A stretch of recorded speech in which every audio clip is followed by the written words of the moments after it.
everyone. I'm Larry Ridley. You're tuned into the NFL on EA Sports. We're all set to bring you a terrific contest here as these two divisional rivals renew acquaintances for the first time this season. There's always a little something extra at stake when these teams face off. It's the Seahawks going up against the Rams. So with kickoff straight ahead, we'll check in with our broadcast team.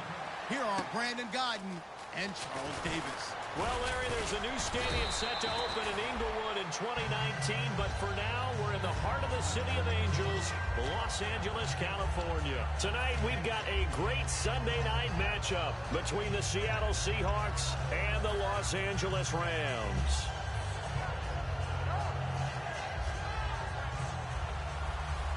So the D-line's going to spread out. Rolls the lone man in the backfield. He'll get the football here. And he'll be limited to a short gain up to about the 34-yard line. Give him 3 on first down. It'll set up a 2nd and 7. And this offensive unit should have a lot of juice coming off the big output that they had 1 week ago. Nothing like confidence, is there? When you've played well the week before, you can't wait to get back on the field and do it again.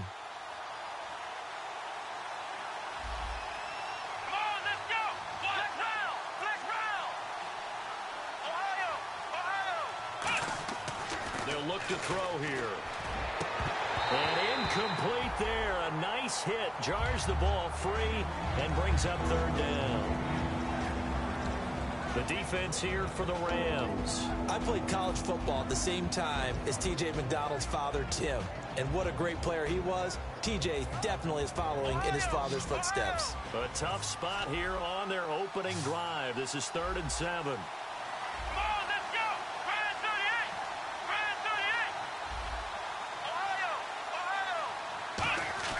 They'll set up to throw. And it's a short one here, complete to the tight end. They pick up 12 on the play there, and they move the chains. When you execute a drag or a crossing route really well and give them a chance to let it develop a little bit, you can gain some significant yardage hitting your tight end on that one.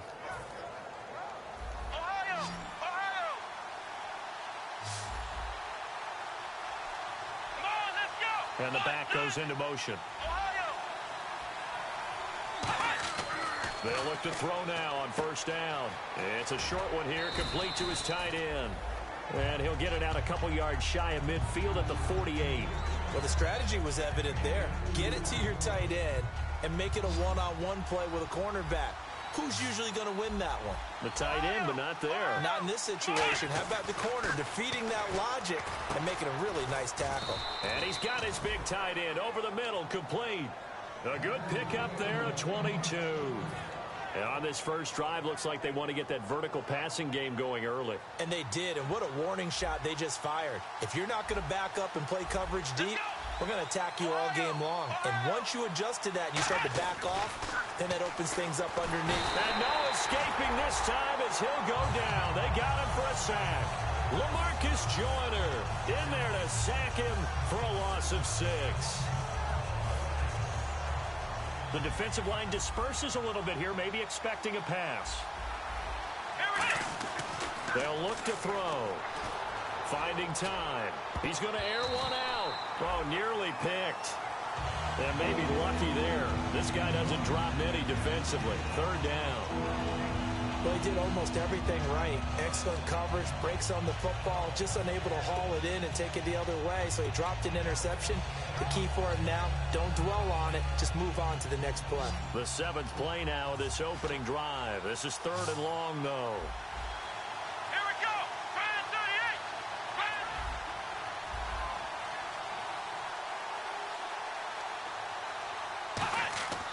38. Now back to throw. Under a heavy rush, and down he goes. Looks like a 9-yard loss, and it also brings up 4th.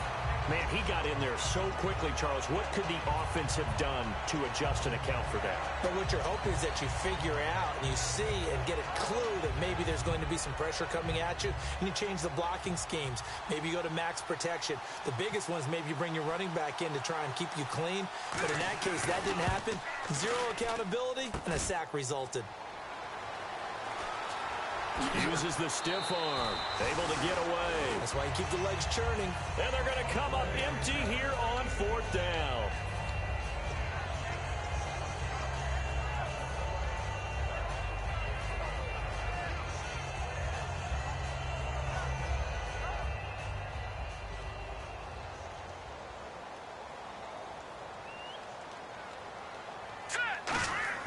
They go play action here on 1st down. Oh, he's going to take a shot right away. And it drops down incomplete. Thought he might have had it. Instead, 2nd down.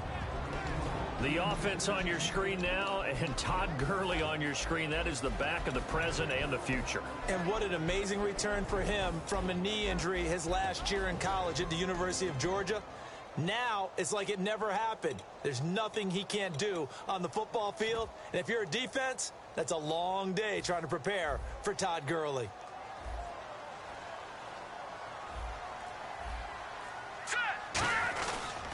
Now the first carry here for Todd Gurley.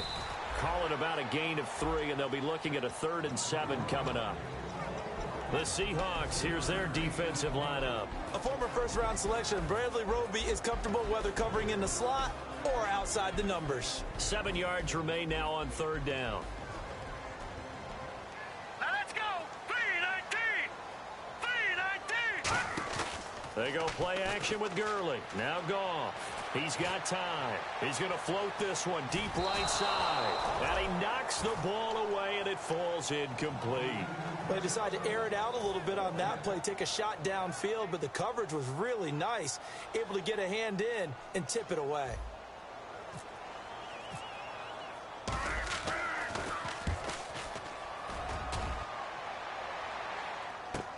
This is taken at the 18. 43-yard punt, but they get 9 back on the return. And the offense will come back onto the field for the 1st and 10. The Seattle offense now set to come back out on the field. And the last go-around for them, they tried that really, really long field goal, couldn't connect. And in retrospect, I think a lot of people would say, well, why would you try one that long? You hurt yourself in field position. The ball comes out, there. That only helps the other team. But I look at it as maybe it was a double shot of confidence. Confident the kicker could make it. And even if he missed, confident in their defense that they could hold him. He lost 2 there, and it's 3rd down. Aaron Donald's secret, if there is one, to his play, his ability to contort his body in such a way that you can't get a good, clean block on it. He slides through holes and slides past blockers and makes plays just as we saw there. And he dropped it. Now it was tipped. Altered the ball a little bit, but he dropped it. And now 4th down. But, partner, anytime someone tells me that fundamentals are leaving the game, I'm going to show them this play because they couldn't get to the passer. So what do you have to do? Get your hands up in the passing lane, and they batted it away on a 3rd down attempt. And he did get it back, I do think, yes. So no turnover on the punt, and it'll be a 1st down. Here's the Los Angeles offense as they get set to take possession. And the last drive, the first drive for them, not very good. 3 and out. What do they go to here? Well, you don't look down at your play sheet and say, this is what the problem is. Let's find out who my playmakers are. Get the ball in their hands, and maybe the offense will move a little bit better. Sometimes it's more important to get it to the right people rather than dialing up the right number. Exactly. Or the right play, yeah. That, too. Pretty nice coverage there, but a missed opportunity for an interception. Let's face it, a lot of these defenders, they've got it all. Speed, athleticism, hands, a little bit questionable.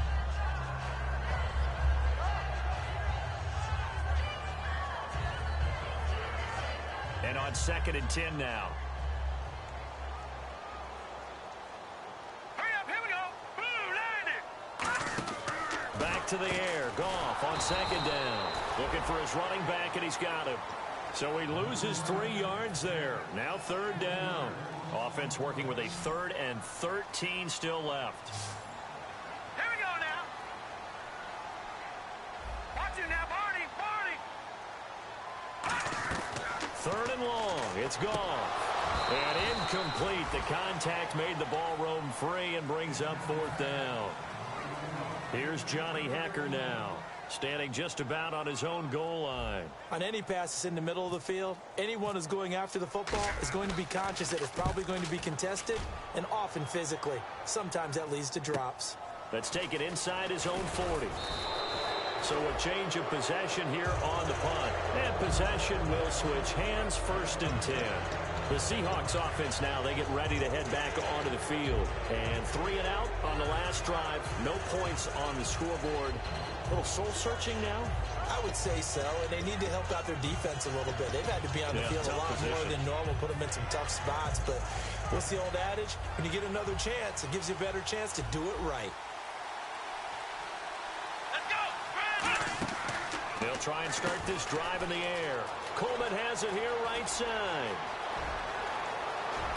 And all the way in, touchdown Seattle. Corey Coleman, his first touchdown of the new season. And the Seahawks have taken a first-quarter lead. And there they got him the ball. Just get it to him, let him do the rest. You know, he probably said that to his quarterback as he broke the huddle. I like the play call. Just get it to me. I'll take care of the rest of it. Helping out his rack, right? RAC? Run after catch, and he loves that, and he's going to carry that in at contract time. And they will not get a chance to return this one as it's through the end zone for a touchback. And now out on the field, here comes Los Angeles. And still no points on the scoreboard. You're coming off of the 3 and out. They're just looking for anything to grab onto right now, aren't they? I'm wondering if someone's going to take charge in the huddle. You know, we always look to the quarterback, but sometimes it's another player on the team, a star, a veteran, someone with some excitement and energy. It's like, all right, guys, let's shake things up and let's go, because they still have an opportunity to make things happen. Shake it off. Crashing in from the end there, not to disrupt the pass game, but to disrupt the run game. Yeah, I love the distinction, too, because the good defensive ends, they can do it all. Set the edge in the run game, make sure that no one can move it that way, and, of course, rush the passer. He's got a man, complete. And now off to the races, down the right side. Touchdown, LA. A big play there. His 3rd touchdown now on the year. And the Rams are an extra point away from tying up this football game. It's good, and we're all tied at 7 apiece.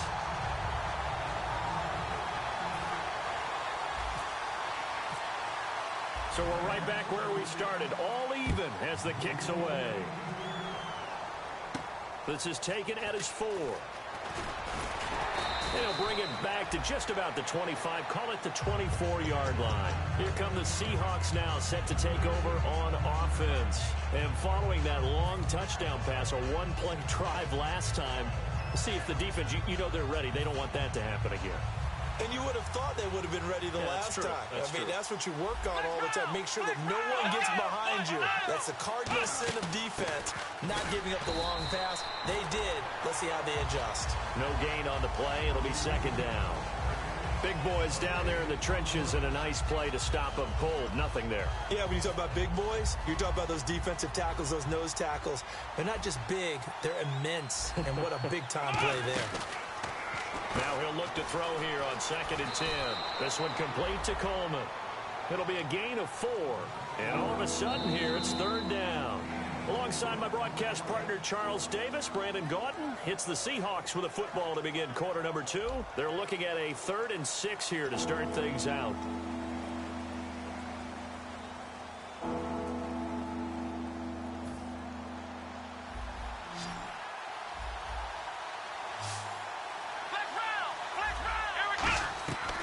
Now they'll throw here out of the gun.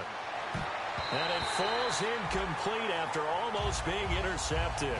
A pick there would have been great. The good news for the defense now, it's 4th down.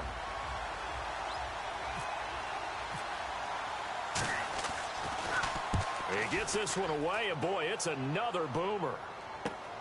Fielded at about the 28. 12 yards on the return that time. And the Rams will go on offense here with a 1st and 10. The Rams offense now making their way out to take over. And they were able to punch it in the end zone last time. They'll be looking to do that again here for the defense. Obviously, they'll be looking to stop them from punching it back in the end zone. It always is punch-counter-punch, isn't it? And which team has the advantage? Well, let's just go back. Last time on offense, they rolled downfield, got into a good rhythm. You can see a little more bounce in and out of the huddle. You can see the sideline really get into the game. So defensively, you're thinking to yourself, how do we take that away from them? How do we get the advantage back? Let's see what they come up with. I think pressure is always the first way to go. If you love pressure. I love it. We'll see if they... And he's going to be taken down. Goff is sacked. The sack recorded. It's a loss of 5, and now it's second down. Sometimes I watch games and wonder why they use play fakes on certain passing situations because it's not going to fool anyone. I don't know if that was the case here, but the end result was the same. No one fooled. The quarterback was hit. So the defense has put them in a tough spot. It's second and long. They'll come out in the pistol. Here's Goff now on second down. It's a short one here, complete to the tight end. And they thought they could exploit this defense with some really quick hitters, quick action. They worked on that in practice. We just saw it there. And we saw them break it down to the fundamentals as well.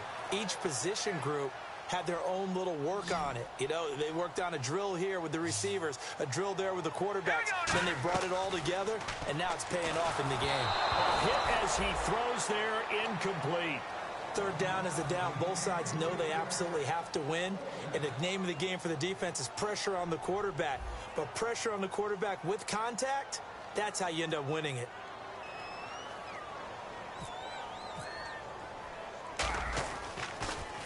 And he gets it away, a directional kick going toward the sideline. And this will depend on the spot as it sails out of bounds. And they'll say it sailed out at the 10-yard line. The Seahawks offense now, they get ready to come back onto the field. And a tight game after punting last time. See if they can get something going on this drive.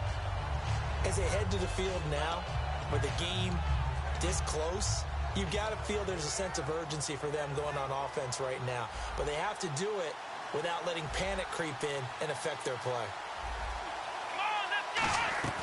They'll come out throwing here to start the drive. And a quick throw here, that's complete. 7 yards on the play, and that'll make it a second down. So they complete the pass, and now they face a second down.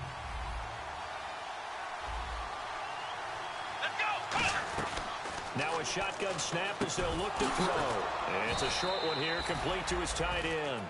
12 yards there as they move the chains. And coaches always harp on the quarterback reading the defense and getting it to the open man. That's good recognition there, and how about what he did after the catch. Yeah, hit your tight end, let him get some rack. The ball popped in the air and intercepted. A great read, and it's picked off. And his guys are going to get the football at the 28-yard line. And now out on the field, here comes Los Angeles. And they're coming off a 3-and-out, my friend. I think they've got to look at that play sheet and go to a spot that they haven't gone before. Time to shake things up a little bit to try and get this offense moving. Okay, so how do you do that? How do you shake things up? You look at what you've called before, realize it hasn't worked Go to so something well, else. and maybe try and find one of those special plays from one of your better players, and maybe try and hit something big and get things going in the excitement area.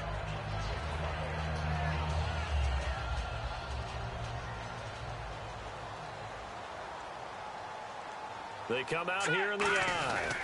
Now on second down, this is Gurley. And able to push his way forward here for a good little gain. Give him 6 on the play, and that is going to set up a 3rd and 1. And once again, leverage wins. The offensive line, lower than the defensive front. They moved them and found some good space for the guy carrying the ball. And I see an extra defensive back on the field. Little surprise here on 3rd and 1. And he picks up the first down yardage as he takes it down to the 16. 3rd and 1, who are you going to call? Not the scat back. You go with the big man, hand him the ball, and let him get upfield and pick up a first down. So they pick up the first down after the run, and now they approach for the fresh set. All right, here we go. 3-19. Watch it now, Barney. All right, now, lucky 56. Lucky 56. Now Goff will hand this one to Gurley. And he's going to fight his way forward here for a modest gain. 5 yards on the carry. Good pickup on first down. And that's exactly what you want on a first down run. Pick up 5 yards, bring up 2nd and 5. The defensive line, though, they've got to figure out a way to out-leverage the guys up front because the offensive line is winning at the point of attack.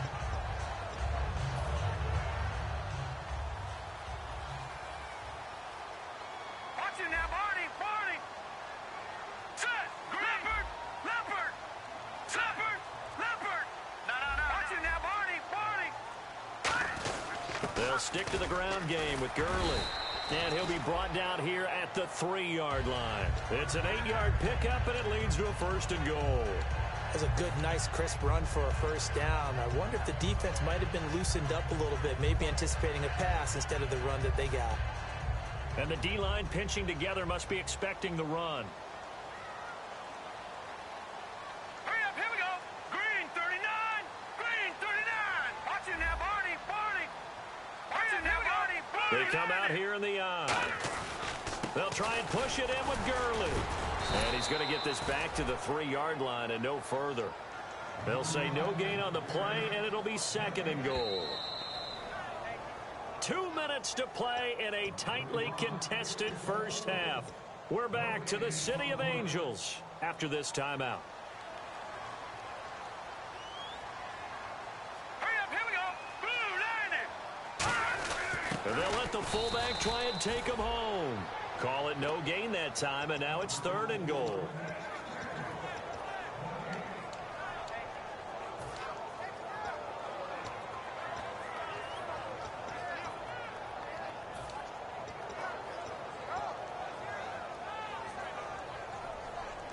From the 3-yard line again, they'll try and punch it in here on 3rd and goal. They come out with 1 back and 3 tight ends. Detroit 39. Good. Leopard. 3rd and goal, Gurley. And he takes it across for a Rams touchdown. Todd Gurley, his 2nd touchdown on the season. And the Rams are in for 6. No, he missed the PAT. No good on the extra point, so a letdown there. And this will stay a 6-point ball game. The kickoff unit is out on the field, and they will send this one away.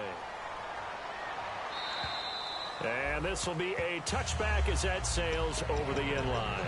And the Seahawks get ready to trot out on the field. And following the interception, we'll see what they can put together on this drive. I can hear my old college coach right now. He always used to tell us before every game, the team making the fewest mistakes will win. What they're hoping is that last mistake is their only one of the game. Coaches, that's all they talk about, turnovers, right? Minimizing those and maximizing opportunities. First play of the drive, let's give credit all around. Excellent blocking, but the guy carrying the ball, he was the finisher. A really nice run. So there you go, holding by the offense, and that'll push him back. Changes everything now as you try and figure out what your playbook has for you. Longer yardage situations, tougher to execute and pick up 1st downs. Shift together here from the D-line.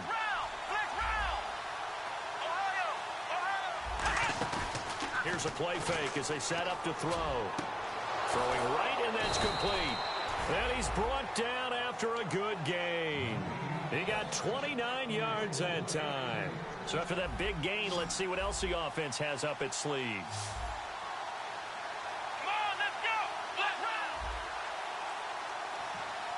Bryant, the man in motion right.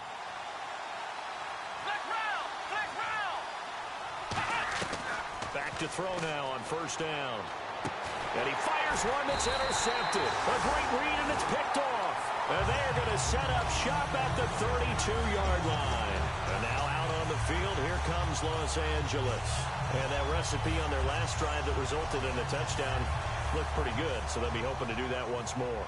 And it takes me back to when we sat with the offensive coordinator and the head coach. They felt pretty good about their game plan and thought there were some holes in the defense, and they exploited them the last time out. Let's see if they can come back and put together. And that's caught inside the 35. Now whistles come in. We're going to get a timeout here by the offense. It's just their first, so they'll have 2 remaining here before we get to halftime. Now a 1st down throw, gone. And they'll be inside the 25 now at the 24. 4 yards on the pickup, and that'll make it 2nd down. Completed pass play. Now let's see if they go back to the air or to the ground. All right, here we go. To throw on 2nd down is gone. Quick hitter here, it's complete. And they'll bring him down at the 18-yard line. It'll be a gain of 6, and that's going to make it 3rd down and less than a yard.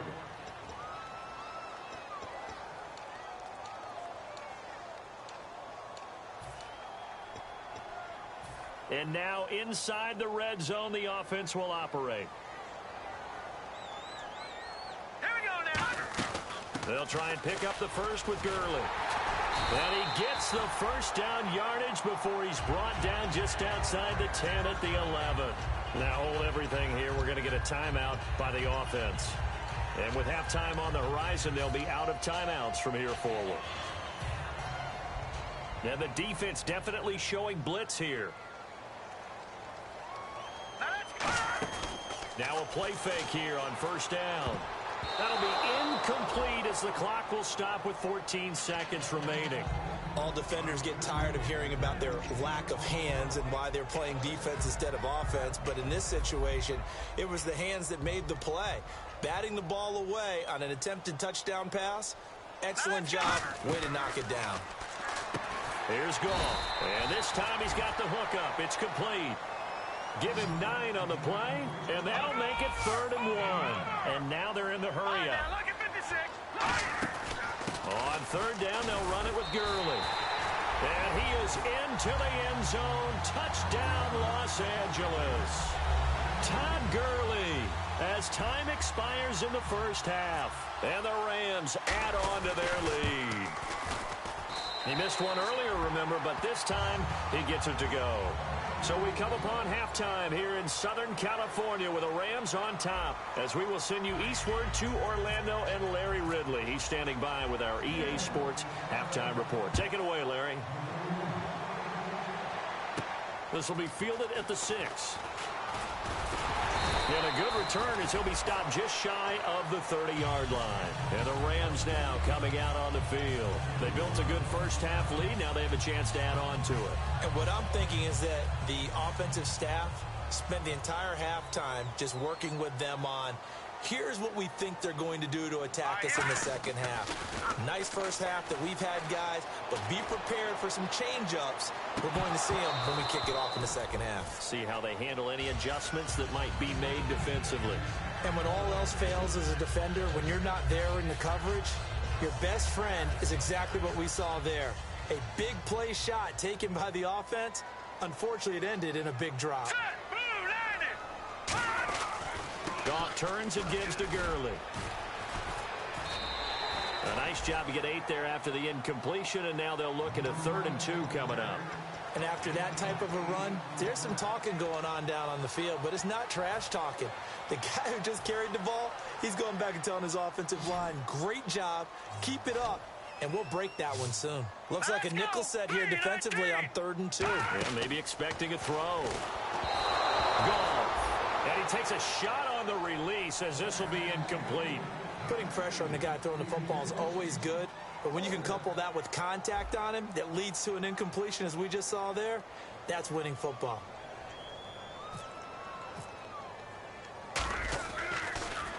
And now a high kick here as he'll try to hang it up there. And a great job on special teams to down it as this will be marked out inside the 5-yard line. Now we'll see what this Seahawks offense has in store with their first possession of the second half. They were able to get the stop defensively. Now a chance to turn that into points on the offensive end. Can you imagine what the grease board looks like at the half? Because tell me. That's exactly what they printed up. Stop them on defense, get the ball back for our offense, and go downfield and score some points. Now, the last part remains to be seen, but they got the first part done very well. Do people use grease boards, or you mean the magic marker boards? Yeah, those two.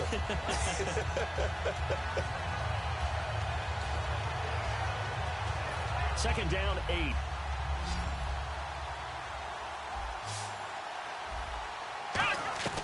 From deep in their own territory, they look to throw. He was looking for Thomas Rawls there. And that'll make it 3rd down.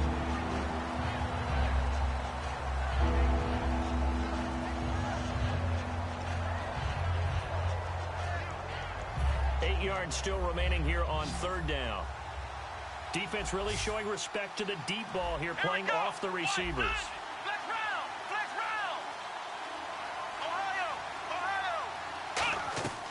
On 3rd down, he'll drop to throw. Going to Rawls on the dump off. It's a pickup of 15 and a fresh set of downs. And at his size, he's a smaller back. You can get him to football. He can kind of get lost, make someone miss. It's good for him. Yeah, it's great for him. I like what you said there. Sometimes he gets lost in the traffic a little bit, but get him out in the open field into some space. That plays to his strengths the best and keeps him out of it where all the big boys are, you know, make someone miss in the open field. And he'll be brought down right at the 30 here. It'll be a gain of 9, and it'll be second and about a yard to go for the first. Now, that was not a bad scramble there on first down. He didn't force it, nor did he throw it away. He was able to take off, and now he made it a very manageable second and short.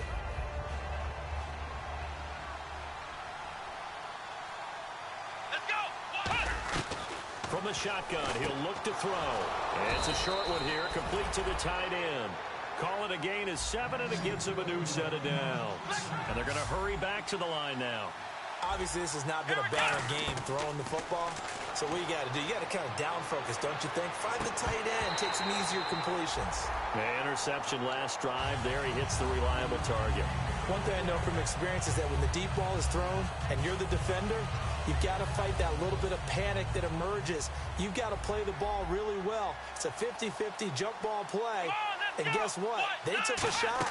How are you going to win it? And in this case, they managed to get it done. They set up the screen to Rawls. And he'll bring it up here to right at the 40-yard line.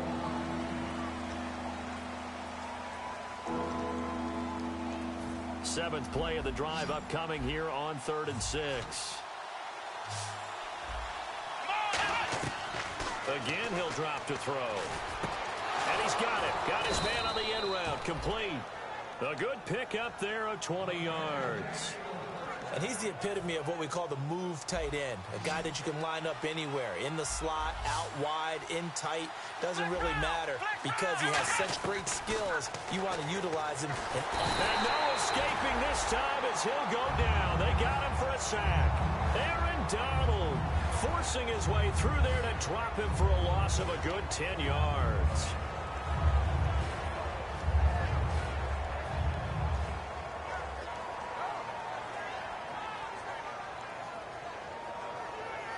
Now this will be the 9th play on this drive. Here we go. Now a shotgun snap as they'll look to throw. And for a 3rd time tonight, he's intercepted. A great read, and it's picked off. And they take possession of the football and have it at the 36-yard line. And now out on the field, here comes Los Angeles. They've got the lead. Last time had to punt it, though. What's the key to this drive? I think it's leverage. The big guys up front. You know the motivational speech on the sideline is, guys. Oh, and a bad throw there. It's intercepted. A great read, and it's picked off. And his guys are going to get the football at the 28-yard line. The Seahawks offense now, they get set to go back to work. And 3 interceptions in this game. And I would have to think, I wasn't a quarterback, but number 4 is kind of, oh, you're like, oh, man, I can't throw 4. No, and what's interesting is, what do the coaches decide to do now? Having thrown 3, do you alter your offensive strategy? Do you take the ball out of his hands and maybe turn to the running game? Or do you have that supreme confidence that he's going to turn things around? We'll see what they do. When you see zone defense and you know you've got a drag route on as your primary call, you've got to be really careful as a passer about how far you let your guy go because he might wander into some tough coverage. On 2nd down, Rawls. And he'll bring it up here to right at the 40-yard line. They get 5 out of that one, and it moves the chains. So many teams want to throw the ball in this situation nowadays, but I love watching a team that has enough confidence to go ahead and run the football in that situation. That's almost a tendency breaker. And a new set of downs here after picking up the first on the ground. Now they'll throw here out of the gun. Looking deep downfield. And the defense loses him. It's complete. And all the way in. Touchdown, Seattle. Martavis Bryant, his 2nd touchdown on the season. And the Seahawks have made this a 1-score game. And it's good. The deficit 6, 20-14. And Lambeau now, after the touchdown, he'll kick this one away. This one taken from the 7. And he's up across the 25 and down at the 28-yard line. So now here are the Rams as their offense comes back out. And last time wasn't pretty. One play and an interception. We'll see if they can do better. I want to see if they want to go ahead and throw the ball again now on this drive after what happened on the last one. Throw it on the first play. Give the quarterback some confidence. See what happens. Not much room here as he only gets it to about the 30. A gain of 3, second down. They know that old expression, it's not my night.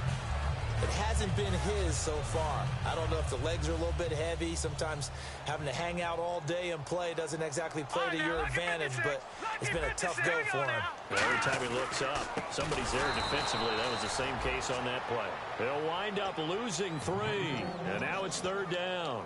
One of the beauties of a 3-4 defense is that you have flexibility with your linebackers, and you can put them in different spots. But one of the downsides is an offensive team that's committed to running the football, you can get your big offensive linemen up on linebackers quicker, and that usually gives you an advantage in running it. Back to throw, Goff. Look at this, middle of the field, a breakaway. Touchdown, LA. Their dangerous wide receiver. His 3rd touchdown now on the year. And the Rams add on to their lead. As a fan, is there anything prettier than a well-executed post route? No, it's a thing of beauty, especially when it's done like that for a touchdown. The throw, the catch, and how about the run after to get it to the end zone? Leopard, here we go. Goff looking to throw. And he's going to be taken down. It's a sack, and they fail on the try for 2. Out is the kickoff unit as they run up and send this one away. And that'll carry over the back line of the end zone for a touchback. And out now come the Seahawks. Last time they were out, they scored. Still trailing here, though, so some work to do. But it's okay in terms of mindset. Because they scored the last time, they're not quite as worried about being down on the scoreboard because now their confidence is a little bit higher. They feel like they've got something going, and they feel like they can attack again and put more points on the board. Are you scoreboard watching if you're the offense, or are you just focused on this drive? We wouldn't be telling the truth if we said that they didn't scoreboard watch. Everyone does it to some extent, but you've got to set it aside right now and just focus on this series. That'll take care of the scoreboard if they punch it into the end zone.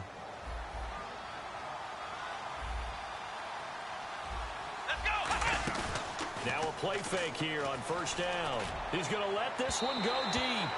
And they went big on first down. Proves unfruitful. The best receivers we know always tease their quarterbacks that, hey, no matter what you do, you cannot overthrow me. Well, guess what? That's exactly what happened on that play. Normally, they timed it up pretty well, but on that one, he just overshot him. Drops it underneath for Rawls. And he'll be taken down, but not before he gets into enemy territory.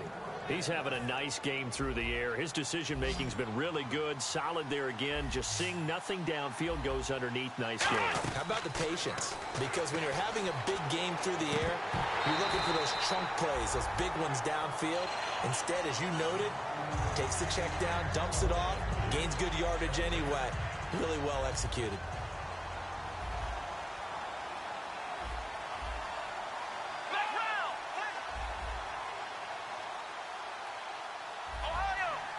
And he goes in motion here in the backfield.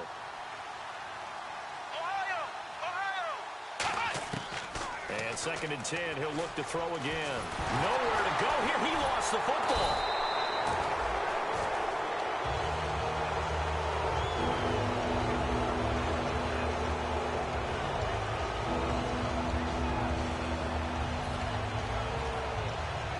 Now this will probably be the last play of the quarter. Back now in Los Angeles. It's the Seahawks with possession of the football, but they do trail here to begin quarter number 4. Nearly lost the football, but kept it after the fumble, but now they face a third down. Here we go. The wide receiver moving to a new spot. And some changes here as the D-line separates some. Now on and pressure coming, and they got him once again. It'll be a loss of 8 on the sack. And it's going to lead him to 4th down. The Seahawks send out their punter as he's on here to punt it away. His first punt, 45 yards. This looks good as well. That one sails out of bounds. The side judge will walk it off. And he says it went out of bounds at the 9-yard line. Nice punt. The Rams offense now. They get set and head back onto the field. And not great starting field position here for the offense. Here we go, Detroit! Detroit! Over! No, check, Patriot! And they'll send the slot in motion left. They'll try and start the drive with Gurley. And he is going to lose yardage here. He lost 6 there on the first down play. The 4th quarter here, they've got the lead. They want to keep it on the ground. That's what they're doing. Smart football. Keep the clock grinding. Keep it going. But you got to figure now, they're going to see more people stacked up at the line of scrimmage as they try and bleed it out. Now it's Gurley. And he'll get it up a little shy of the 15. They'll spot him down at the 14-yard line. That one good for 12 yards. And they're going to have a 3rd down. In today's NFL, when you get teams in long yardage situations with your defense, you're really going to go to your speed packages. You're going to get smaller, lighter guys on the field in order to cover the expected pass. So they might want to run the ball against a smaller, lighter lineup with your big guys, and that's exactly what happened on that play. It was tough on them, and now instead of being in 3rd and very long, they ended up setting themselves up in 3rd and manageable. They get in trouble here, and down he goes. Back at the 8-yard line. And now that brings up 4th down there, a loss of 6 yards on the sack.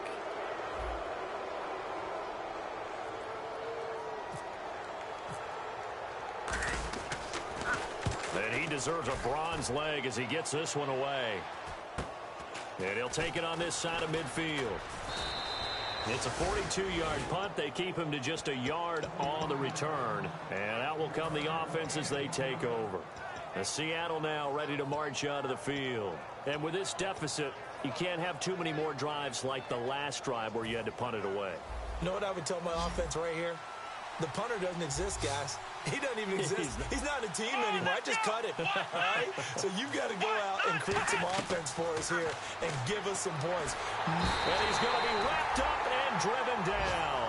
Aaron Donald in there to drop him for his 5th sack of the year. Well, so much for setting the tone of the drive offensively. Giving up a big sack that loses that kind of yardage, not a great start. Coleman, the man in motion right. Out of the gun, they'll look to throw. And the hit jarred it loose. It's incomplete. And there was a good opportunity to just want to ride there. A drop pass. I guess that's why they call them running backs and not catching backs.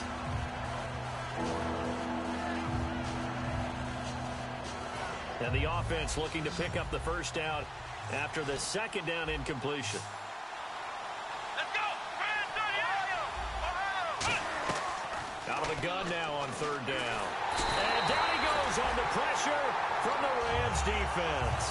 Robert Quinn in there to get him for his 2nd sack of the night.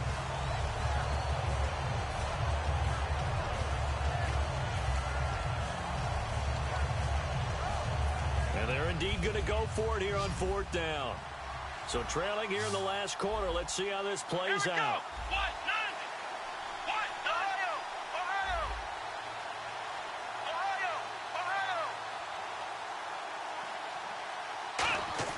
Got to try it here. He's back. Nowhere to go here. He lost the football.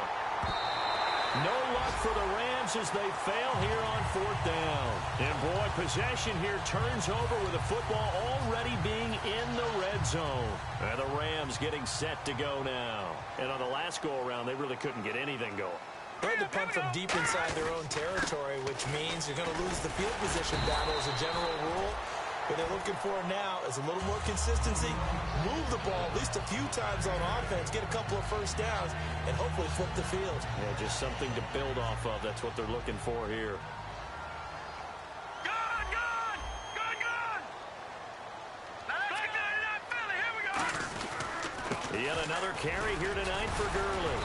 And he will maneuver his way down to about the 7. Only a yard on the pickup, so from a good situation on 2nd and 2, it's now 3rd and 1. And in this situation with the lead, fourth quarter, they're liking keeping the ball on the ground, I'm sure. That's just smart football, but you know the defense has to know it as well. They've got to stop them here. So now we're going to see that loading the box in a big way.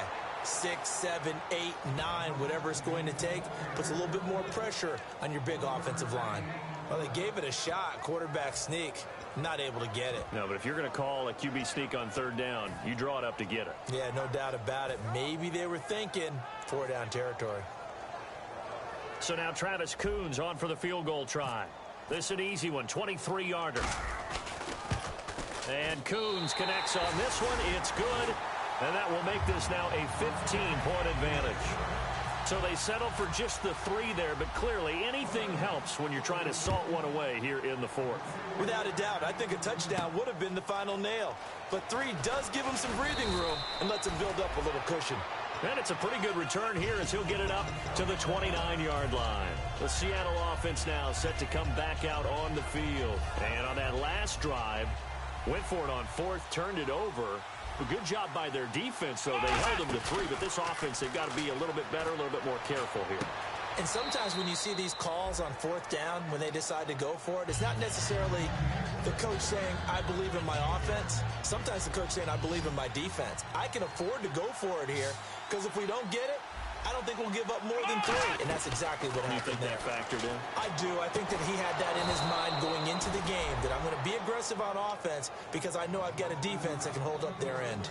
Well, even after all those interceptions, he's not deterred, still confident to go deep at work there. I think all the old rules about playing that position still apply. If things go wrong, you still act like you're the best player out on the field. And this is intercepted, and that should do it. A great read, and it's picked off. And this return is going to be halted right around the 28-yard line.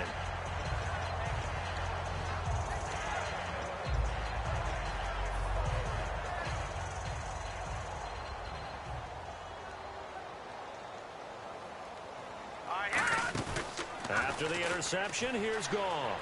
He's going to launch this thing way downfield. He's got it at the 15. A big play there for L.A.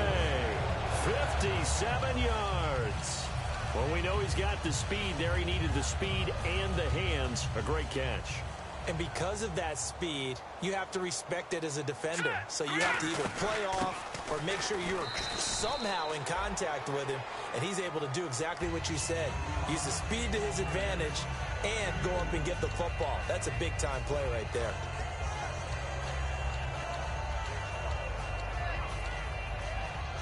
See if they stay on the ground for 2nd down.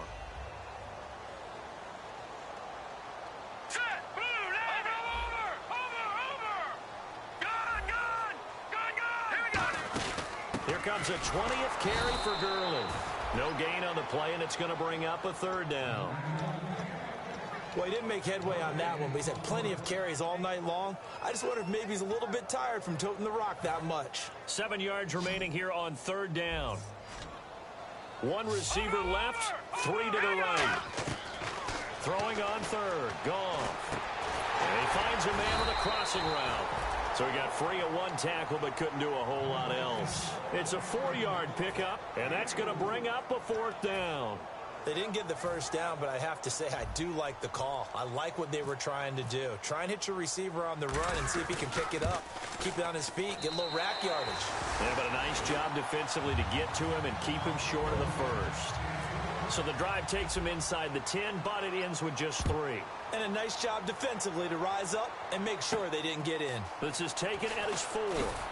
And he'll make it across the 20 as his guys will set up shop at the 23-yard line. And Seattle now ready to march out of the field. They're down big here late. I don't know. You just one last drive here for pride?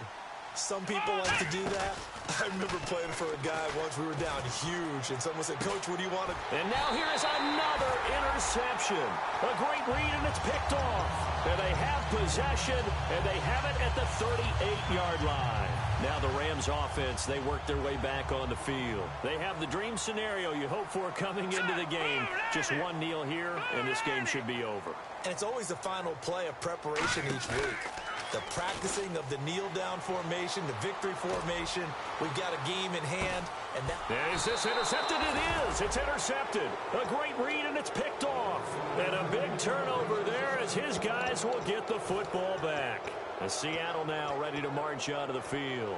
Well, this is just an exercise in futility. Do you even bother running a play here offensively? I wouldn't, because now is not going to erase what's happened during the game. So after it's over, you're going to go to the film, find out where the game was really lost. But this is not a situation now where you're going to make up for anything. And got his man complete. Now whistles come in. We're going to get a timeout here by the offense. And as the two teams talk it over on their respective sidelines, we take a break.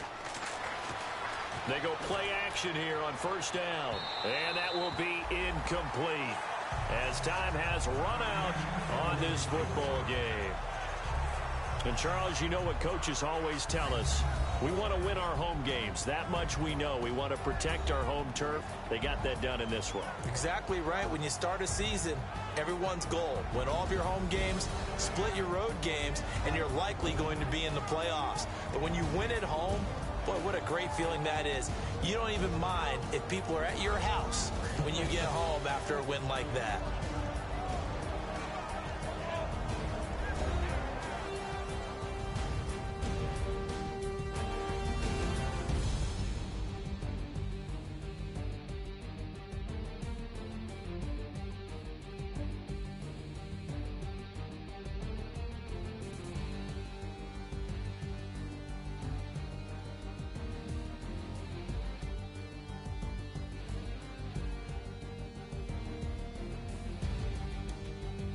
So that'll do it for my partner, Charles Davis, and the best darn crew in the industry. I'm Brandon Gaudin. This has been a presentation of the NFL on EA Sports.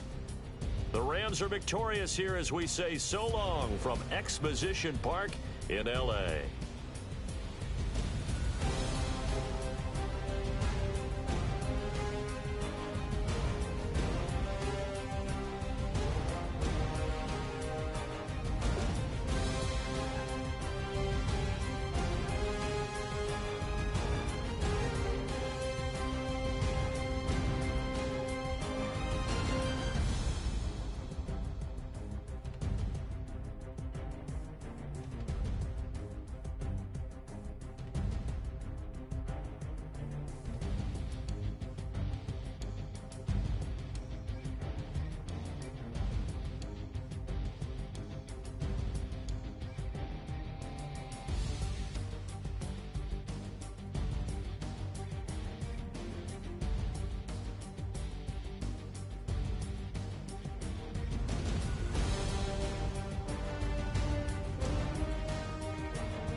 rest tonight. We're gonna kick it, dance and give 'em, baby, rain and shine. Leave your Sunday best at home. Be the last time you wear what you got on. Bikini top and cut off jeans. Baby girl, you know you looking mean. She said, how we gonna make it through the mud hole? Won't you think you got swampers on my truck phone? Ooh, it's about to get dirty in the dirty South. I'm about to show you what it's all about. But don't worry, it's a rowdy crowd. We ain't scared, we're still throwing down. We gonna tap, light that fire. We gonna crank that country. Pass that, and get Thursday. Let it rain, let it rain, let it rain. Listen, about to get dirty.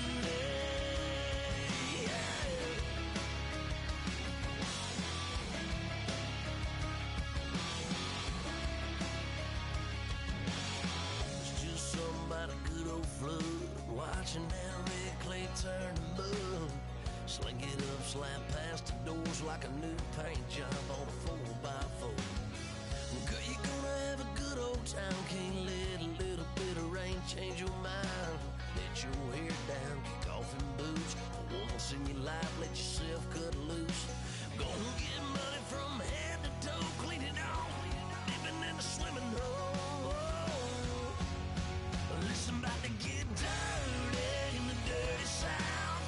I'm about to show you what it's all about. Don't worry, it's a rowdy crowd. We ain't scared, we're still throwing down. We gonna tap, light that fire. We gonna crank that country. Pass that, get Thursday. Let it rain, let it rain, let it rain. It's about to get dirty. Listen, about to get dirty. Girl, your whole life's about to change. Baptized in muddy water, let me hear you say, let it rain, let it rain, let it rain, let it rain. Listen, about to get dirty in the dirty South. About to show you what it's all about. Don't worry, it's a rowdy crowd. We ain't scared, we're still throwing down. We gonna tap, light that fire. We gonna crank that country. Pass that, and get Thursday. Let it rain, let it rain, let it rain. Everybody get Thursday. Let it rain, let it rain, let it rain. Listen, about to get dirty. Listen, about to get dirty.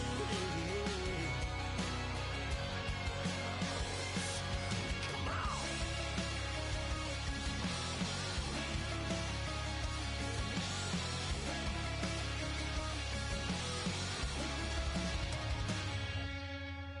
Nasty.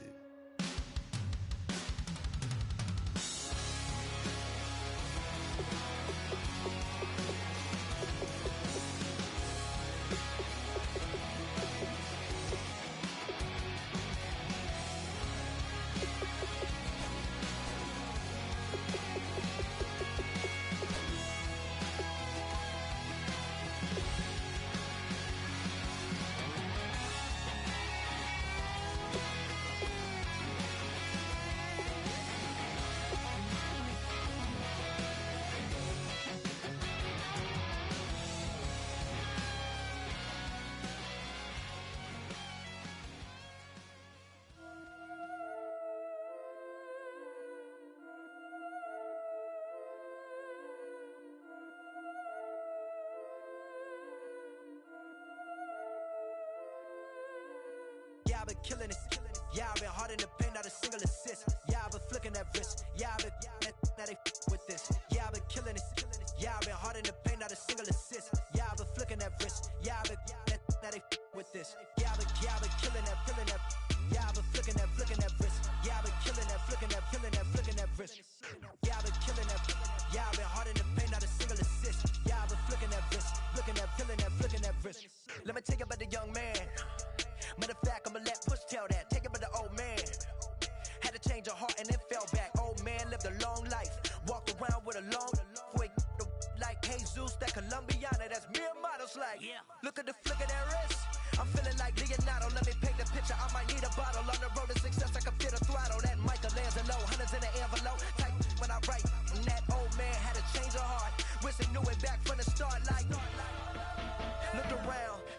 full of military all over the whole compound. Soon as it's seen it, I swear it, I mean it, my man was gone quicker than dominoes. He in jail, everyone falling like dominoes. Yeah, I've been killing this. Yeah, I've been hard in the paint, not a single assist. Yeah, I've been flicking that wrist. Yeah, I've been now they with this. Yeah, I've been killing this. Yeah, I've been hard in the paint, not a single assist. Yeah, I've been flicking that wrist. Yeah, I've been now they with this. Yeah, I've been killing that. Yeah, I've been flicking that wrist. Yeah, I've been killing that, flicking that wrist. Yeah, I've been killing that. Yeah, I've been hard in the paint, not a single assist. Yeah, I've been flicking that wrist, flicking that wrist. Logic, clockwise, counterclockwise, realest in the top 5. Other 4 ain't rap. I'm just repping for the side. Yeah, that's coastlines, Panama for the boat rides. Worth billions, and we ain't even need showtime.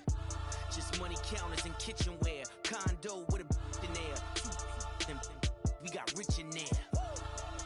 Been a trophy since Hawaiian Sophie. Curry over Kobe.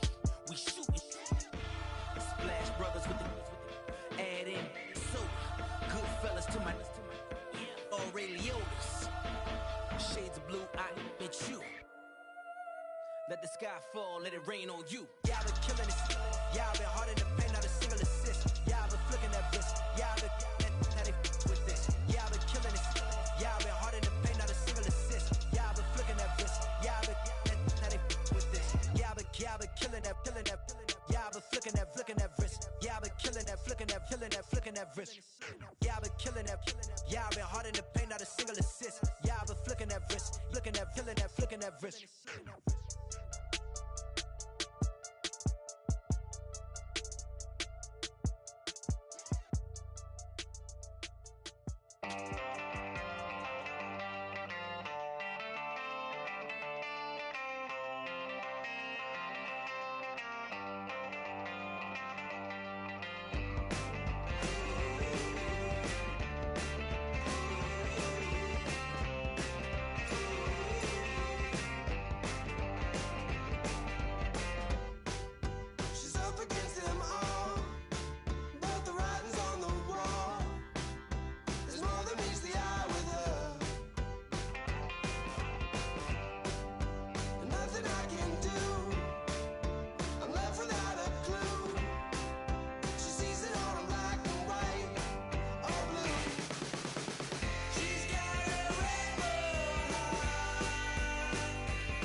wanna sit on private planes. I wanna scream my name on top of the Eiffel Tower. On the Eiffel Tower. I wanna hit that blackjack. I wanna take that money and run right here, right now. Right here, right now. But I won't take that train. I won't catch that flight. If you're not on that plane, we ain't taking off tonight. All the money in the world, baby, don't mean a thing to make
Yo. Yo. Oh, okay. So it's just that controller, bro. Mm-hmm. Okay.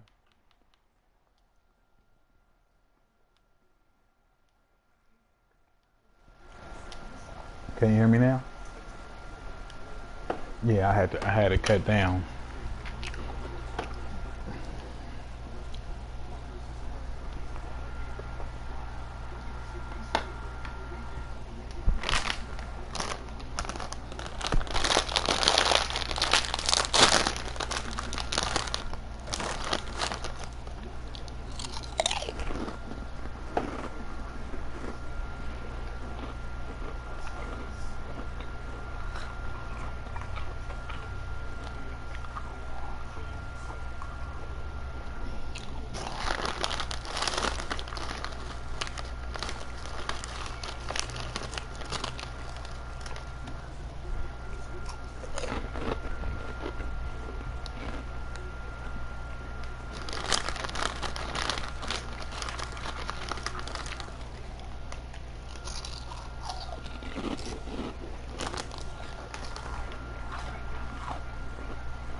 Hello.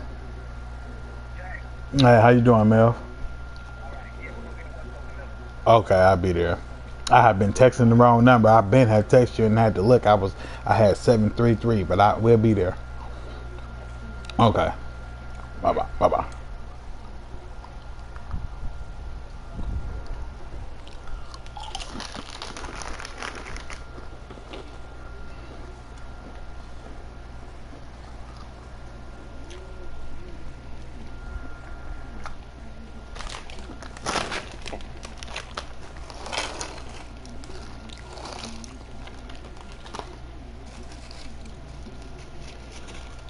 We ain't got no more, huh?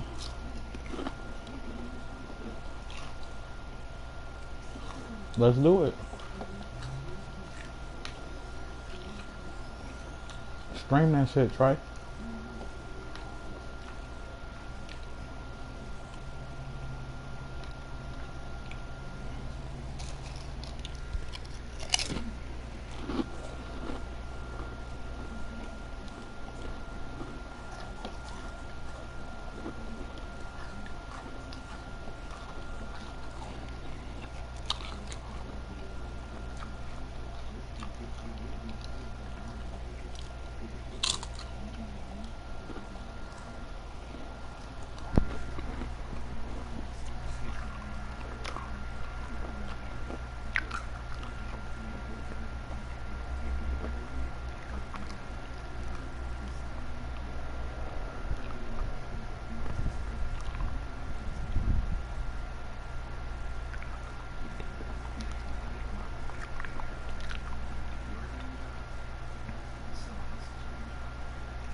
We'll stay together forever.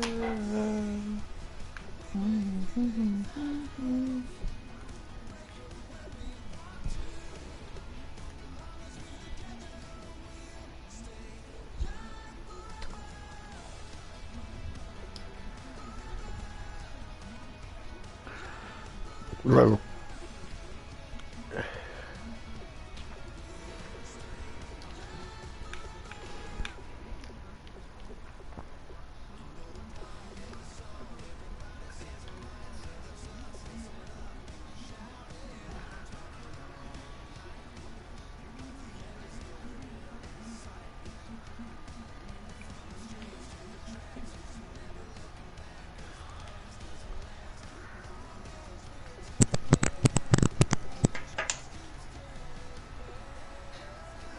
Yo. Yo. I snuck one in on Josh, whether he was trying plays or not. He wasn't running his normal offense, but I snuck one in on him. So he let you 2-0? Huh? Yeah, hell yeah, I beat him today. I mean, I ain't gonna lie. At the end he was trying to play, but I figured out the defense to stop him from going up top. Well, actually, what you said? You sat in the quarters 3 deep. I sat in the quarters 3 deep. Shit. Hey, as long as Aerodonto and Robert Quinn can get some pressure, shit, we all right.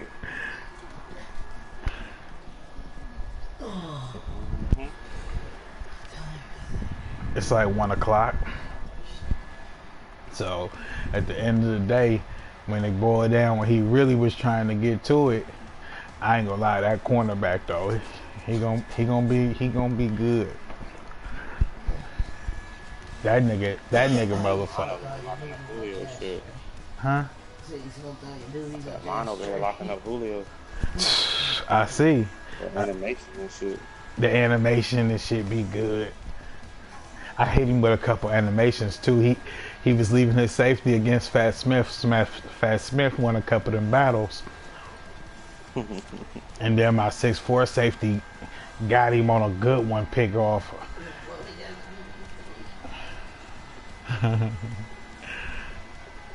Huh?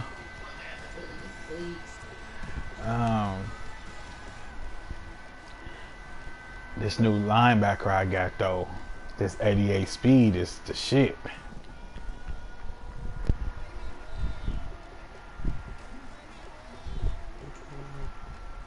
Damn, they want 13,000. This nigga got a slow development though. That's the only problem. But he came with everything: clutch, big hitter, high motor. He came with all that shit. He just had a slow development.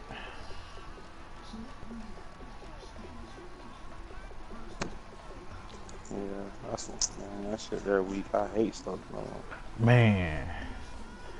And then I didn't be able to do the preseason because right now he got 4,000 XP. Where if I had him in the preseason, I'd at least got him the normal development.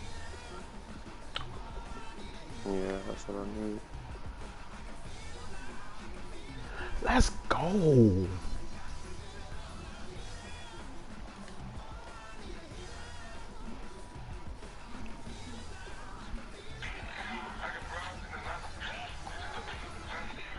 My son's song.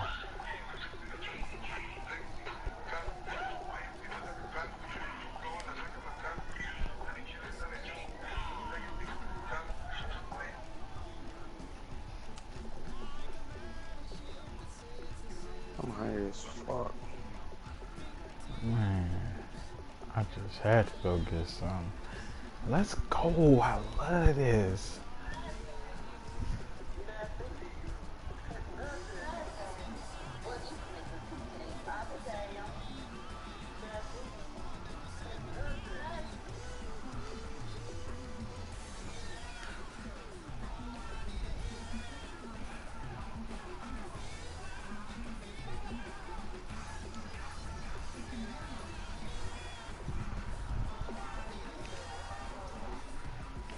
Yeah, see, I got some speed everywhere now. I'm gonna give his ass a game for sure.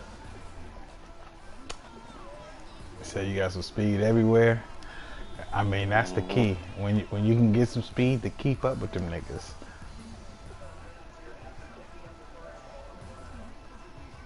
I definitely was having problems keeping up.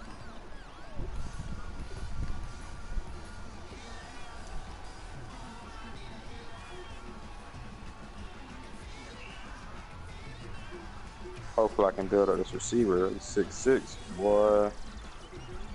That'll be the equalizer right there. 6'6". Mm-hmm. You drafted him?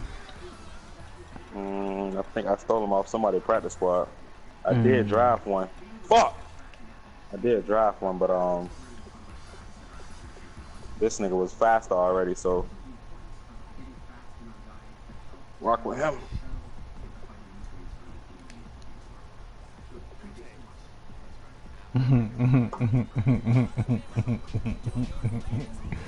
Hey.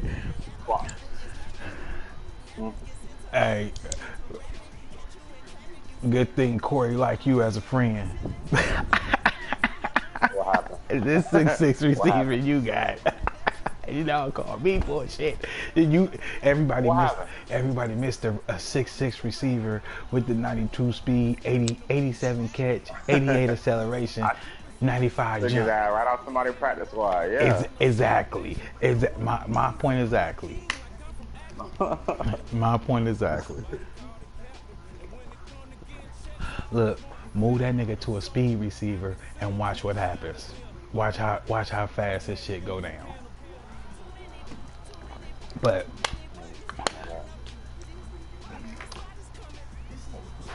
oh, my guy just died. Fuck! I need that XP. God damn, that's supposed to be a touchdown. Fucking kill his running back. listen, you get his spectacular catch up in green, he's gonna be by himself right now. Every time throw it up, he gonna get every animation. Oh, of course. It's what? Right now. That's all I'm looking for. 95 jump, you know what I'm saying, 92, 92 speed.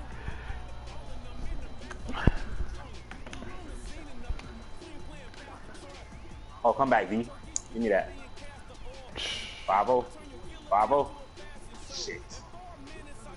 Yeah, I know. I wanted to fucking score.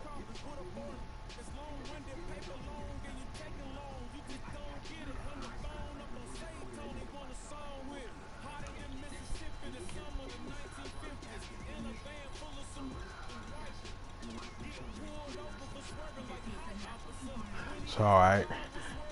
Next draft, I got to draft me somebody tall, because this is gonna be so hard to stop him.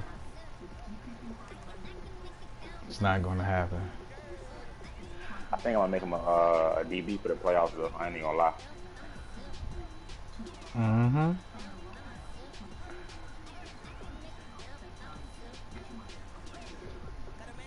Niggas is over here trying to find ways to compete with Josh Morton. This nigga Ronnie. That's crazy, ain't it? Hey, this nigga Ronnie, he got two fast motherfucking corners. Yeah, bro. I've been trying to get that 6'4" cornerback.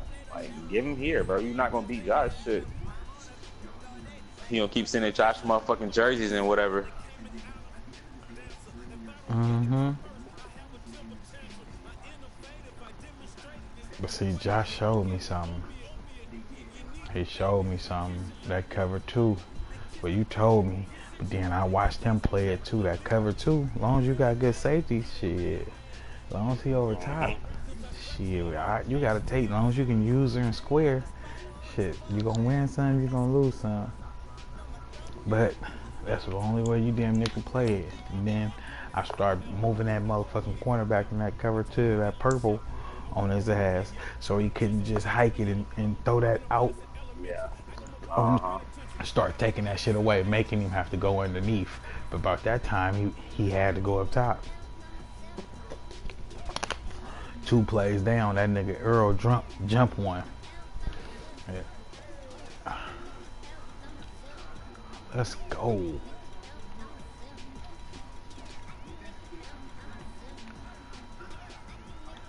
That nigga Hitman is the man, though. I can't lie. He's sick. Man, that nigga that's sick. Bruh. That nigga's the man, bruh. You know what I'm saying? I can't lie. But Fat Smith was giving him a run for his money out there. See, I fucked up because I thought Hitman was on the side as fuck Corey. So I wasn't throwing the fuck Corey. I was throwing towards Hitman's side until I seen him get a pick. Like, oh no. Okay.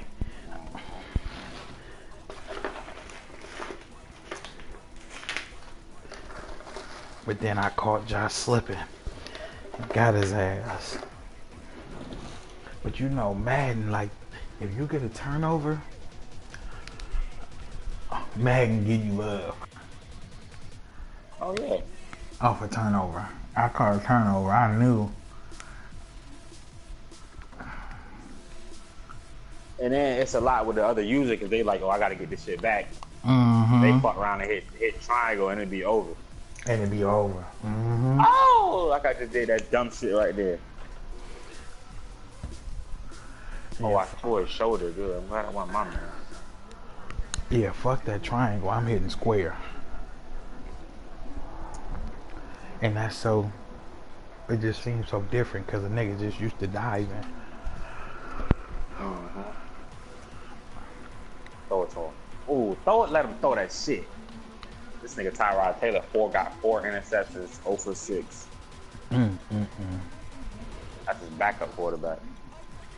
He took Aaron Rodgers out of the game. Aaron Rodgers kind of old now. Yeah, he overthrew Julio on one. I need it. Don't start chewing clock, nigga. Let it get ugly. Ugly here.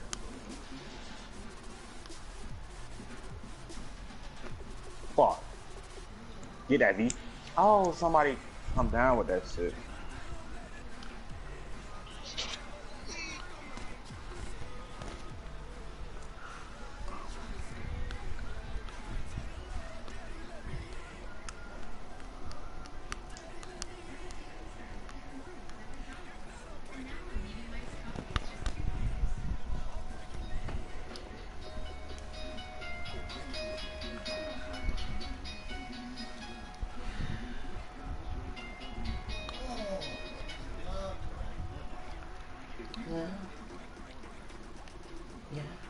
Trey, I got a hard ass schedule.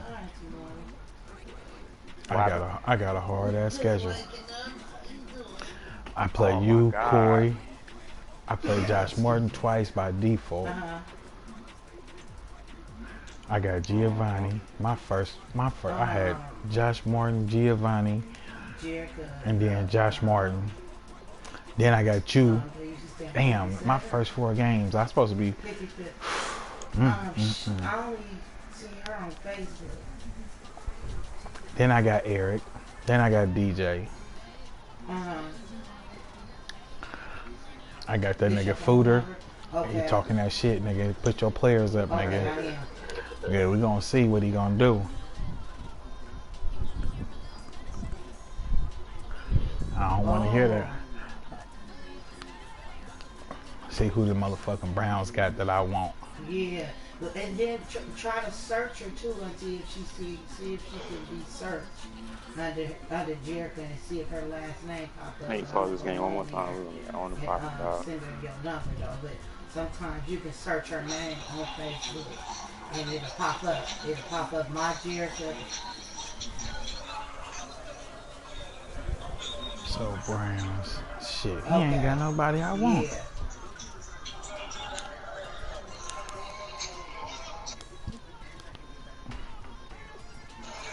Solomon still stay with her too? I give for his prop. Exactly. Even though ain't nobody in the AFC. Oh. Shit, he really don't got nobody but some old niggas. I don't know. He do got a 6'4" free safety, but that's it. Oh, Lord. Dang. Well, yeah, I'm about to go on and check it and then see if I can do it. Then I'll give her a number. I'll give her a number right now. Okay, I'll wait too. I ain't gonna lie, you gotta, I mean. Outstanding, mama. Damn. Only person he got is Russell Wilson. I guess shit. He probably be running, but shit, he got Richard Sherman. But shit, he's slower than a motherfucker. 86 speed, 86 acceleration. What is he gonna do with that? Oh yeah. Oh yeah, footer. Oh yeah. He can just give me 2 next year first. That'll work. First for next year and the year after that. Cause he ain't gonna be shit in a couple years. All them 30-year-olds he got. For real, he ain't got nothing but 30-year-olds over there. What is he gonna do? I mean, I'm over here looking. Let me see. This is crazy right here. His top 1, 2, okay, he 25. He a linebacker.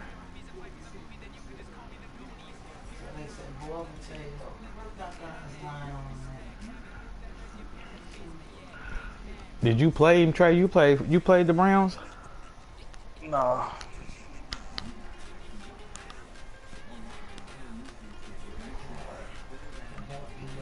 I mean, come on, Nate, bro. It's 4:15, bro. The game been going on for too fucking long. Boil the potato with the skin. The skin has 20% potato fiber. The seed tastes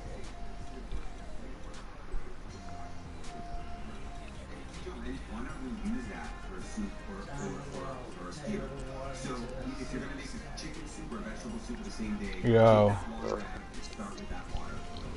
You put a bunch of recipes up using this favorite soup. You can do all kinds of fun things to find that. So, let me see. The information, not just that potato, to actually add butter and milk and other fats to the potatoes. That's right. Yeah, you can create a bunch of them, but shit, my shit, I don't know. I gotta.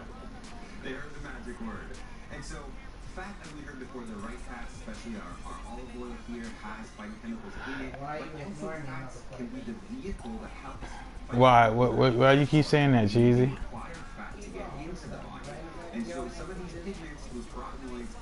I gotta create mine. I didn't do it because I didn't think it worked on program. I know. I remember because you said Trey got D'Angelo Russell and he was like, "Nah, that's my mix." So that means it had to work.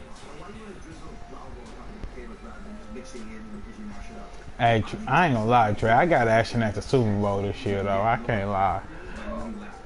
I just beat Josh Morton. Hey, I'm gonna take it. I hold it in 14. Oh, let me see. Nothing. Tell me what? You hit the lotto? Nah, I didn't see it yesterday.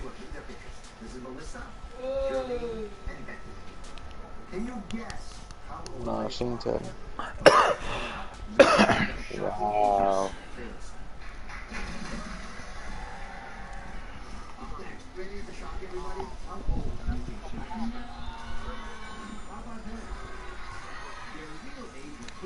Alright. What you got over there to eat now?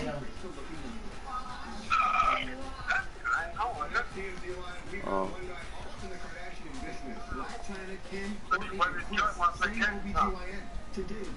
Saw that. I saw he lost to Eddie too.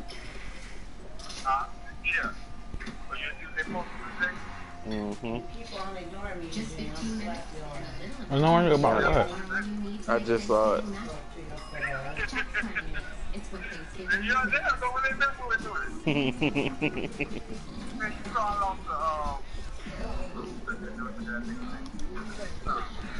Damien.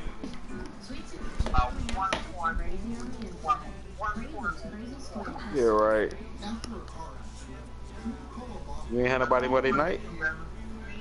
You didn't have nobody Monday night? Yeah, I had to do it. That's all when they took that for Bernard on the down building. That was the different thing. I'm quietly back to 5-5. I'm gonna win. I'm gonna win them all.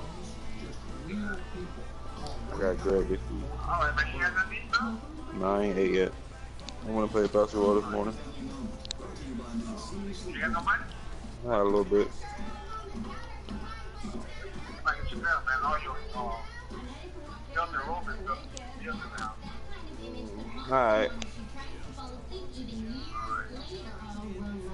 I do too, bro. All right, Pop.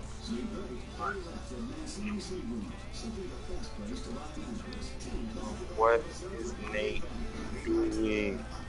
Uh-huh.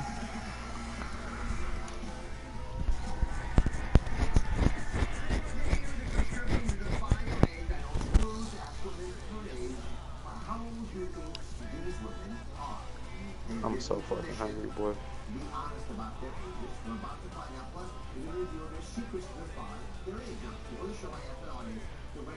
Bruh, for real, I just got a newfound, I don't know, I'll be set back in reality. I gotta play Giovanni tonight, and then I got Josh Martin again, and then Trey. I'm telling you, I end up 4-5-0. I'm talking hella shit. I'm talking shit. Big shit. Big shit. Big shit.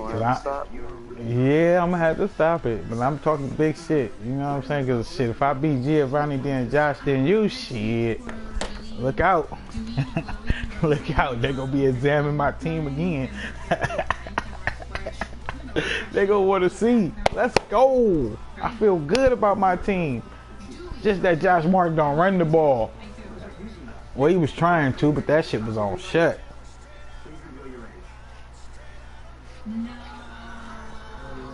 He brought that new playbook out. Let's go, Trey. I'm ready for that 6'6" receiver. I got something for his ass. He don't even start. Don't even worry about who it is. Don't even worry about it. He got about 7 touchdowns, though, in 2 games.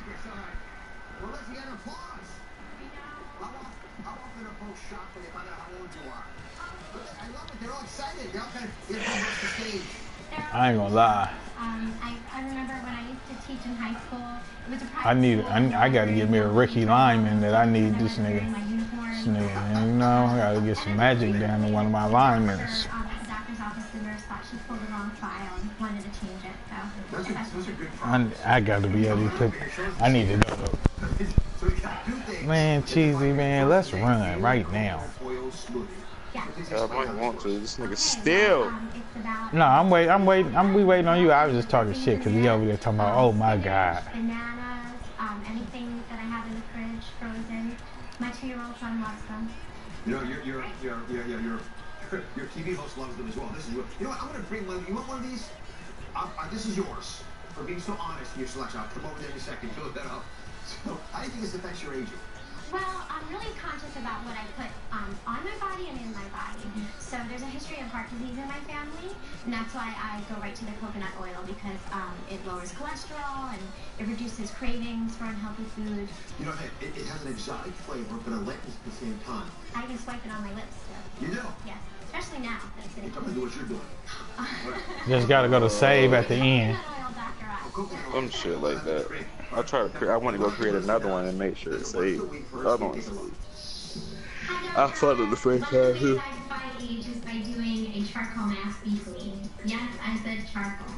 Used for centuries in Japan, charcoal exfoliates, it draws out impurities, and it increases elasticity. So 10 minutes of this, and I feel 10 years younger.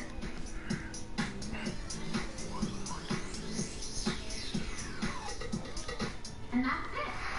Charcoal mask. Yeah, charcoal mask. So that's it there. Yeah, that's it. Is it thick? What is it? You know, it's a little thick. Okay? Yeah. It's a little thick. It's great. I put it on for 10 minutes. 10 minutes on, 10 minutes off. I'm a busy mom, so I don't have that much time. And it's great. You know, it pulls out all the toxins in your skin. It makes my skin clean. It builds. Does it smell like charcoal? No. No. Look, I don't care whatever you're doing, I want to do it. This is fine. Great. No, this is fantastic. All right. Thank you very much. Thank you, Dr. Thank you. She putting charcoal on her face? Cream to keep your face How old do young. you think Jarlene is? Oh, you think she is? Cards up, please, everybody. Cards up, cards up. I didn't get to see We got him. a lot of people in their 20s, some early 30s, but pretty big. They pick on you. Hold it. Actually, you know what, before I forget, this is your present for being so honest. You can share it if you want, but if you want to have really dewy cheeks, use it yourself. All right, 22 you say. So again, is there something about her that pushes into that number? She has a beautiful complexion. Her hair just looks healthy and fresh face. It's just beautiful. Dewy. Yeah, she like 33. Charlie, you ready? Yes. So you rebuilt us. How old are you people? Well, Dr. Oz, I am 49.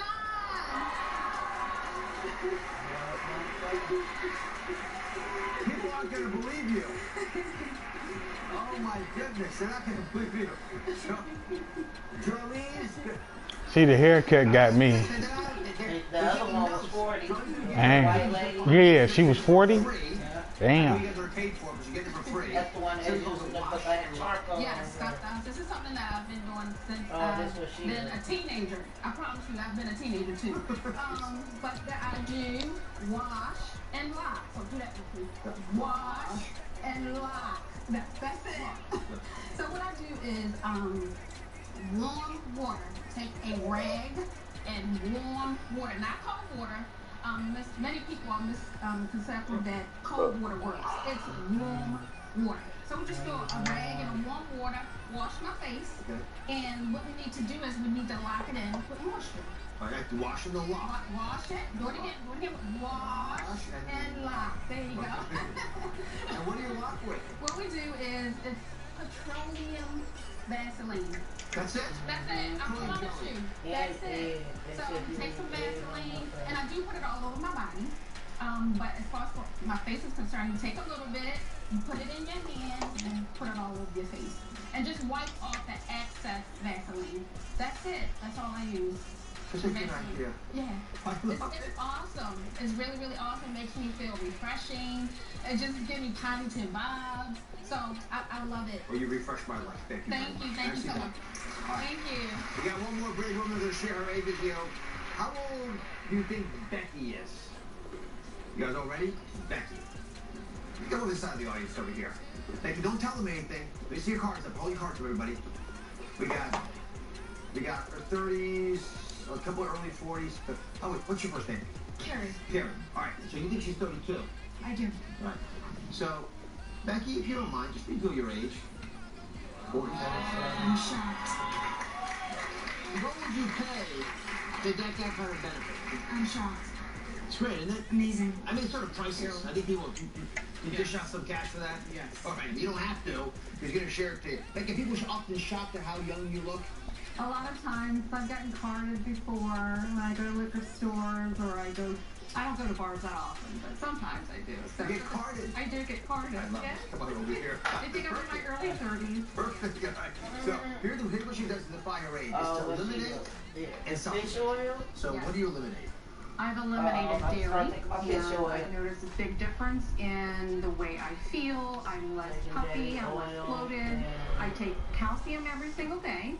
And I also take fish oil every single day. My mom's taken it for years. I've been taking it for probably 15 years, and I've noticed a difference in my skin, I feel, I'm more energetic, and just it helps a lot with just looking young. On our regimen, our daily checklist, we put supplements, because I do it for myself every single day. And it's hard to prove day in and day out that it makes a difference. But you look at people over the course of their life. It's my personal experience as well. It does seem to add up. I'm very proud of you. In fact, all three of you are very, very proud that you guys have done such a great job taking care of yourselves. Okay, we'll be right back. Up next, what would drive a mother to make her child sick? We enter the twisted realm of Munchausen by proxy. One woman shares the childhood nightmare she endured, brought on by her own. Trey, throw me a third for Trayvon. Cut me open while I was away too much. I don't need it. I don't need that little nigga. Shit.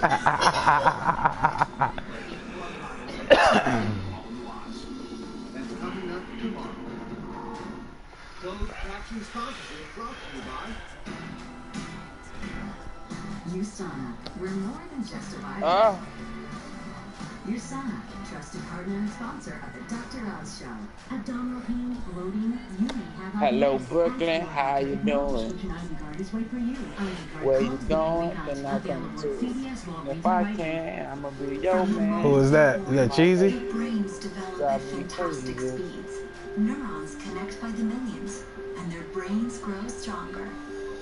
You can help fuel this growth with the sights and sounds, words and song. So talk with them. And I would say fuck you, but go and get your own dick. Sing with them. Ladies and gentlemen, Begin the moment they're born. Learn more at first5california.com. This is the Legal Minute. I'm Frank Cannon, and today we're discussing the foreclosure crisis with mortgage litigator Matthew Mellon from the Mellon Law Firm. Tell me a little bit about your firm. At Mellon Law Firm, we sue banks, Brad. We file lawsuits for mortgage-related fraud and wrongful foreclosure. What do you mean by wrongful foreclosure? Well, in California now, it is illegal under most circumstances to foreclose on someone while they are in loan modification review.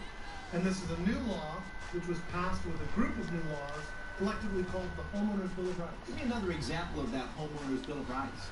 I mean, you know, I do, but shit, I was already legal anyway. To set up a single point of contact, said that pursuing a loan modification is not sufficient. I've been having a car for 6-7 years. Growers permit and everything. We sue banks for this. Helped a lot of people save their homes. I just was talking to my brother, like, bro, we gotta open a store. He like, find the store. I'm sure gonna hold him to it. 315-1653.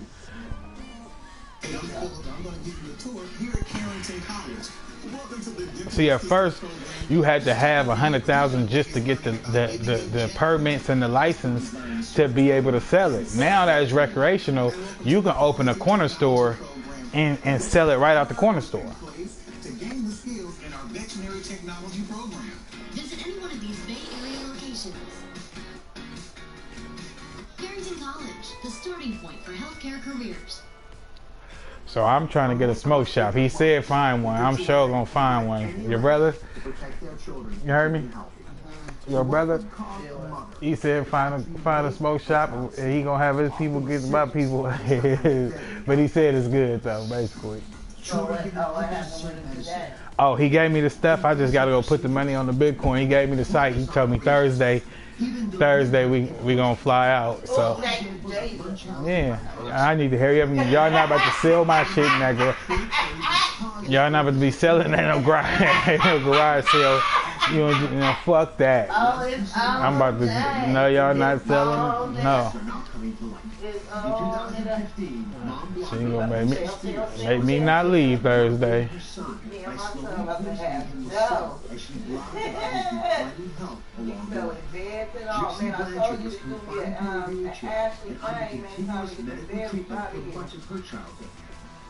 she's in prison for the murder of her mother, who was apparently faking disabilities all along. And then there is the case of Julie Gray, who detailed years of abuse by her mother in her book, Sickened. As a young girl, Julie was hauled from doctor to doctor. She was poked and prodded, medicated, and tested. Julie's mother was obsessed with finding treatments for a child she said was gravely ill. Today, Julie says her mother was making all of it up and making her sick. Finally, in her late teens, Julie escaped her mother's madness. And now she's speaking out with a fierce determination that others might be spared the same fate. Julie's joining us. I gotta say, as a physician, I'm thrilled you escaped your mom. It is horrifying to understand how common this is. And I'm just curious what your first memories are of realizing she was doing things that might make you sick. Well, I don't think I realized at the time, but my first memories are, we lived in Phoenix, Arizona, and my mom, I might be sitting on her lap, and she would say, well, honey, would you like to have the suckers? Do you want some suckers? And of course, I'm about 4 or 5 then, and I always wanted to have my mom's suckers. And she'd reach in her purse and get out the pack of suckers, and I would take one and put it on my tongue, and there'd be this immediate metallic jolt that just rushed through my mouth. And, I always tried to finish the packet of suckers for my mom because she encouraged me to. And it wasn't until years later that I realized those suckers were actually sulfur tip matches that she was giving me. Oh. Matches? Yeah, a pack of matches and wanting to finish the whole thing. I don't think we're realizing. There you go. There's sulfur, obviously sulfur tip matches. That's fucked up. Poisonous products that cause nausea, vomiting, diarrhea, get convulsions. They take too many people can go into coma. Yeah. I mean, this is a crazy thing to give you. What other kinds of exposures did you have with your mom? Well, as I got older, 7, 8, 9 years old, she began getting the pill book and researching medications that would have toxic reactions if they were combined. And then she would seek out individual doctors or separate doctors to assign those medications and mix them so that, you know, I would be feeling sick. Who? I always felt What do you say? And there were conditions that I didn't have. You know, she just made up the symptoms. She'd be like, what medicine, what symptoms would get the prescription. Fat. I won't go. I said, fat ain't here. That motherfucker said, I got money. I can give me away. I got money. What the fuck? Oh, hell no. Just can't have them in Kilo. I mean, Javier. Hey, I kept calling Javier Kilo. That was crazy. So when you see these medical records, what goes through your mind? Almost all of them are invasive tests or securing medications I didn't need that would make me feel sick. We're all part of the abuse. It struck me that each of these records taken alone appears completely ordinary. What's remarkable is the unusual number of variety of tests and procedures Your mama gave y'all all blood tests to see what y'all sugar high. I think I heard the story from all y'all, not just you. Slow nose, cocktail. My mom was able to meet with the I don't think that's cool. He was 10 years old. The doctor She did that was shit told for the doctor that I wasn't able to these years. They gave without her daughter a match every day and told her it was a sucker. She poked us. She didn't do it if we didn't want her to, though. Oh, okay. Yeah. Nah, hell no. She didn't force us. What she said, she did all y'all. So y'all She was did. young enough to do What you mean? We wanted to be tested. We all sit in the living room like, test me, test me. She said y'all was young though. Nah, she didn't even become a diabetic. Like Blessing was young, but she didn't become diabetic and all that until we was all in high school. Well, I was in high school. I mean, I ain't gonna lie, Russo. Just that she stopped really going outside. I did not know that was going to be cut open. Shit, you see Slug do it, he be like, it don't hurt, bud. It don't hurt. Oh, he gonna say some stupid shit like that in order to be again hysterical in this room with this nurse. Go ahead. You know, kidney shaped tub of water and her razor. I just hated it, and they were very patient, very emotionally fearful of tests. Man, they be sending them things out. They be mad at me because I ain't sending that. I ain't chain texting. I ain't sending nothing back. Just be mad at me. Hey. How do you feel about your mom? Well, if I could put my mom in jail, that's what I would do. How did your mom get all these doctors to believe that you were sick enough to warrant these invasive procedures? You know, putting catheters in people's hearts, it's big time. Well, they just didn't question her, you know, and we lived isolated, and she would just go to different doctors, and as you know, none of the doctors she went to were aware of the other ones. So she was just able to make it a steady thing that she went to. I heard most of the conversation that it seemed that you know that you were pushing back a little bit. You still in the game, Trey? Or you got to go to work, huh? Convinced the doctors and nurses that you weren't sick. This is unnecessary. You didn't need this.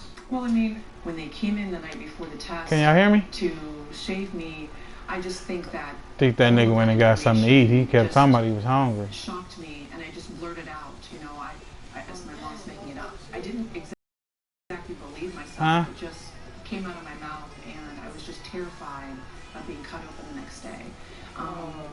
The nurse drugged me that night, did what she needed to do, and the next day they wheeled me in and cut me open while I was awake and watching.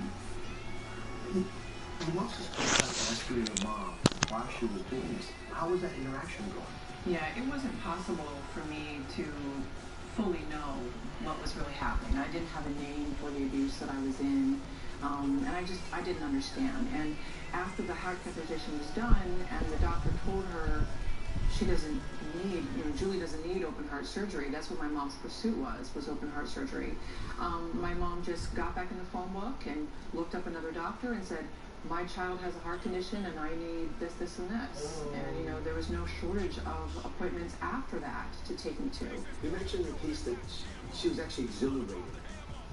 Yeah. When they put the catheter inside of you, that the day on the way back. Is that was your dynamic? If you weren't a good patient, was she scout team? How did that work? I think that my mom was not stable. I think she was very mentally ill, and if I was not necessarily showing how sick I was, she would be violent to me on the way home. She would, slam my head into the dash or into the glass of the car because she needed me to look sick so she could get that doctor to take her seriously and get a new medicine or do another test. Well, listen, I'm going to ask this just for this particular case, but it could apply to anybody.